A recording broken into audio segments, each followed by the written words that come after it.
সকালের জলখাবারটা নিয়ে বসে পড়েছি। দেখতেই পাচ্ছ জলখাবারে আছে রুটি, ঘুগনি, সোনপাপড়ি আর আম। আজকের সকালের জলখাবারটা একটু পরিবর্তন করে নিয়েছি। রাতেরটা সকালে খেয়ে নিচ্ছি আর সকালেরটা রাতে খাবো। তার একটা কারণ আছে, কারণ আজকে অনেক কাজ। কারণ অনেক কাজ যেহেতু কখন কি রান্না হবে তারপরে খাওয়া হবে, তাই ওই জন্য সকালের জলখাবারটা একটু ভারী করেই করে নিচ্ছি। রাতে আমরা রুটি খাই, সেই রাতের রুটি আজকে করব না, সকালে আজকে রুটি খেয়ে নিচ্ছি, রাতে মুড়ি খাবো। একটু রুটিনটা উলট পালট করে নিয়েছি।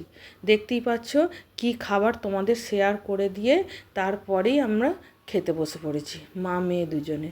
ও পড়ছিল, ওর নাকে কালি লেগেছিল, সেটা আমি মুছে দিচ্ছি। কারণ ভালো করে খাবারটা খাওয়া হয়ে যাওয়ার পর এবার একটার পর একটা কাজ আছে, সেই কাজগুলো সারবো।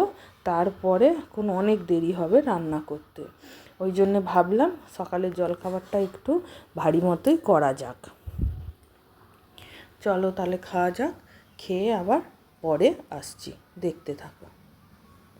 এখন খাওয়া দাওয়া সেরে এবার একদম সাজুগুজু করে চলে এসেছি। সাজুগুজু বলবো না তা কি বলবো, একদম মাথায় ঢাকা ফাকা দিয়ে নিয়েছি, কারণ চান হয়ে গেছে।